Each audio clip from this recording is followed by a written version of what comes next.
Hello everyone, welcome to the channel. Today I want to talk about reasons why the financial elite, the deep state, whatever you want to call them, the politicians right at the top and the puppet masters that pull the strings, I want to talk about why they're going to fail in a biblical fashion. They're going to fail on three fronts, which I can see. There'll probably be many more as well. First one will be the CBDC, Central Bank Digital Currency, and I'm going to explain why that's going to backfire on them massively.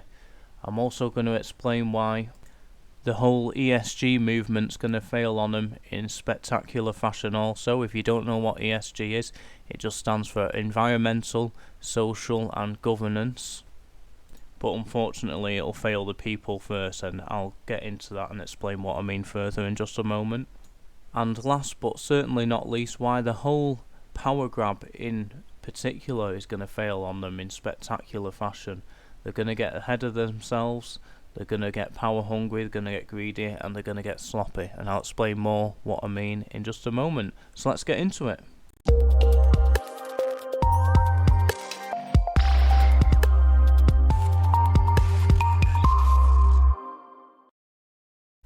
Now, first of all, I want to start talking about the ESG movement.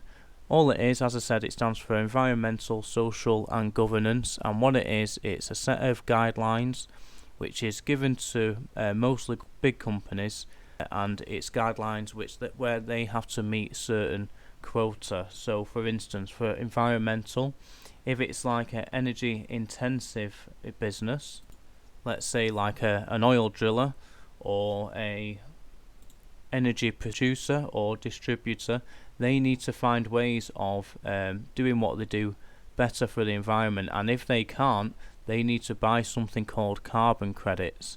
Now I'm going to do a separate video on carbon credits because this could be a very, very lucrative investment opportunity, and it's very early doors right now, and it could actually end up being bigger than the whole crypto market, and it's something that pretty much nobody right now is talking about, so I'm going to go into that on another video. But for now, all you need to know is these energy intensive firms, they will need to buy carbon credits, which is issued by people that, or companies which do something which is better for the environment. And the reason they would buy these credits is because they cannot physically offset the carbon emissions that they're emitting themselves, so they need to buy these credits from someone else who has basically offset that carbon for them. Now this might be all well and good because you think, well, yeah, we're going to be breathing in cleaner air, the environment's going to be better overall for however it's been offset. But the problem is we're not really producing anything there, are we? Yeah, people will get extra jobs and extra work because they're going to be, people are going to be helping the environment for these firms which create the carbon credits. Maybe it'll be a farming project, maybe it'll be something to save the forests, setting up solar energy, all that kind of thing, and that's great. But the trouble is, we're not going to do anything there which is going to make our standard of living any better. In fact, it's going to lower our standard of living. And the reason being is these companies will, for one, they'll pass on the costs directly to the consumer. So whatever it is they're selling, their costs are going to go up and get passed on straight to me and you. But another thing is, we live in a world where we have a lot of scarce resources, including our own time here on Earth. Time is a very important resource. And if we're putting all these people to work to produce cleaner air, well, yeah, that's great, but it's not productive, it's not doing anything for anyone really, is it? And you might think to yourself, well, how is that backfiring on the elite? And don't worry, I'm going to build up to that point very shortly. You'll see exactly what this is going to do. Anyway, quickly moving on to the social aspects of the ESG and what this is going to do.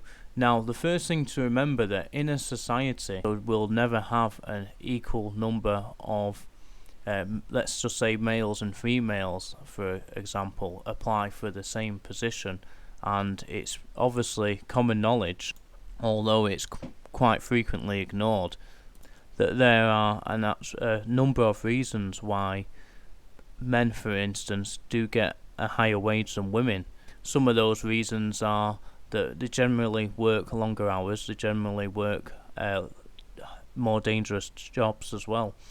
And there's also the factor of, women get to a certain age and a lot of women have babies, they have time off, and things of that nature, which all goes into it. And I'm not going to get into whether it's right or wrong, whether it should be. I'm just going to give you the facts of what's going to happen if we move towards, let's say, if companies want to take on 50% male and 50% female, rather than just hiring the best person for the job at any given time, regardless of sex or race or anything else. Because obviously anyone with half a business brain, or just half a brain in general, would want to take the best person on who's going to do the best for their company, unless they are just a genuine sexist or racist or something. But reasonably speaking, most people are just going to take on the best person for that role. Why? Because for one, it's going to make their life easier, and for two, if it's their business or if they're a manager, it's going to make them look good if their team's performing well, isn't it? And this is why the free market will always win. The problem we're going to have now is we're going to have a lower standard of living. Why? Because as I just mentioned in the environmental section of this video, we have scarce resources in this world, and people are a resource as well. Their intelligence and their knowledge is a resource. So now if you're putting people in certain positions just purely on their gender or their race or on anything else, and not because they're the best person for that role, well, that means that things in society aren't going to run as smoothly as what they normally would, which again will lower our standard of living. But the funny thing is, the governments are going to want to lead by example by all this, so they're going to go out the way and do all this in their own government institutions. It probably won't be the people at the top, but the majority of people working below them, civil servants and whatnot, will be hired in this way, so their own system for things they want to enforce ain't going to run as smoothly because of the reasons I just outlined.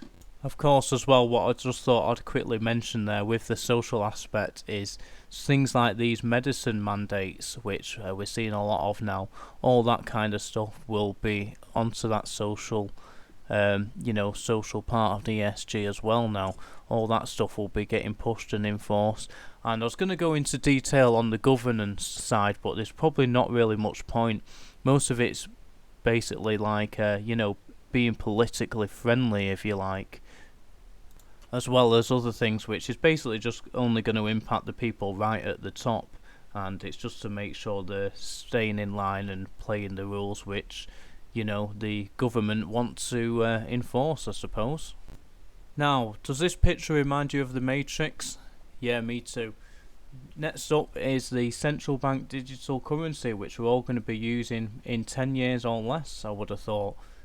At least not by choice, unfortunately. Now, I've already been talking about on this channel the importance of buying gold, silver and Bitcoin.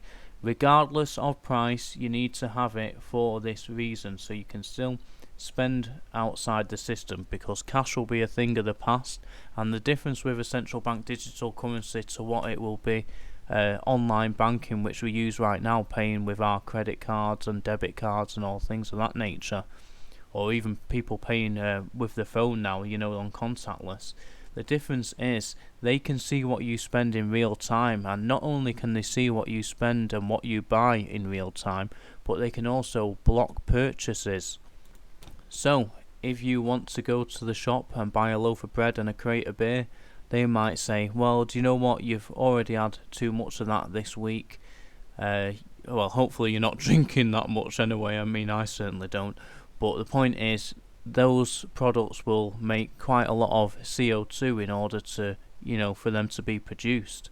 So the government might say, well, that's not in line with our COP26 goals, so we're going to have to block that purchase because you got a crate of beer a couple of weeks ago and you've used up all your carbon credits this week. So You know, you can't have that. You can't have that loaf of bread either. You're gonna have to eat something else. You can't have that steak. You can't have that bit of meat. And maybe you're sat there now thinking, well, I don't drink, I don't eat bread, I don't eat meat. But you're still going to be affected. There's going to be things that you do buy which you're going to use up your carbon credits or whatever credits they give you. And not only that, I mean, you can't deny that the corruption that would bring is just unfathomable.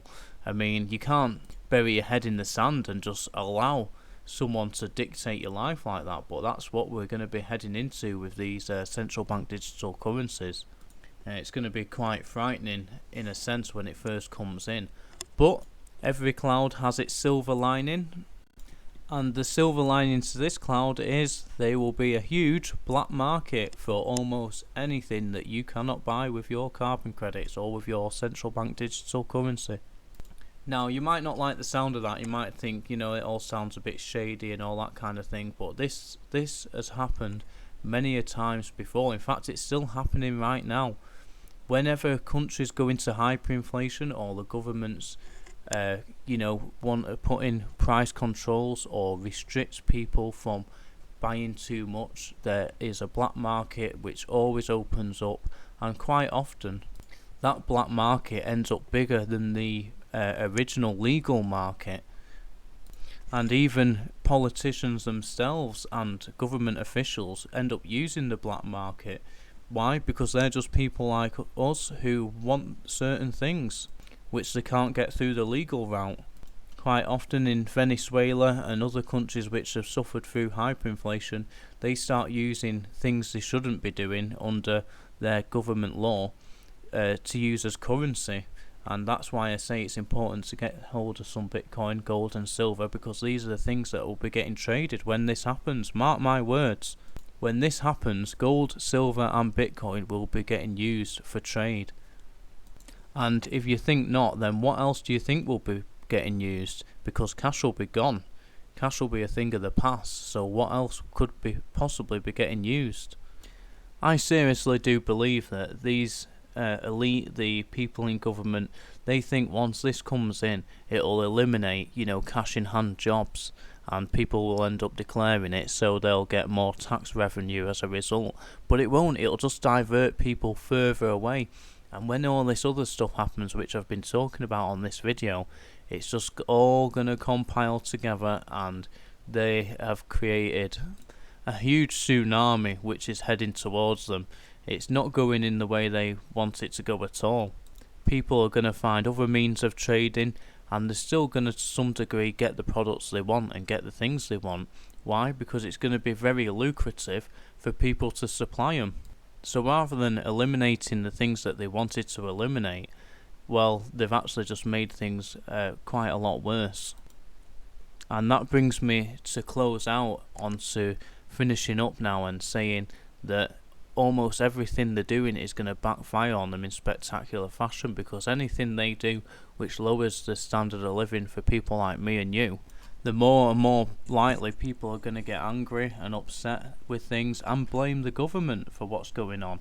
And they will be pushing back in ways which may not be directly directed towards the government, but pushing back in ways, like I say, through black markets, through getting what they want through other means, which basically undermines everything that the government are trying to do.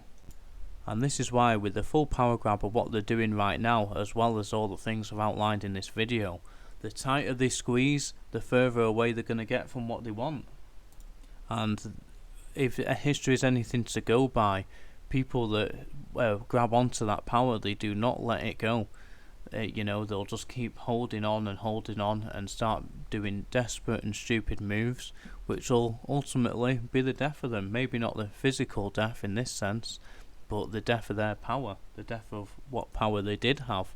And we the people will be free once again. Unfortunately, it'll probably take for us to get to that point before the majority of people actually wake up and realise that all this stuff ain't working, and it's not going to work. And for those who are in power right now and pulling the strings for them to think it's going to work, I mean, I'm sure they've got the plan, but I very, very much doubt it's going to go to plan. It's going to backfire on them in spectacular fashion, like I say, for all the reasons I've outlined.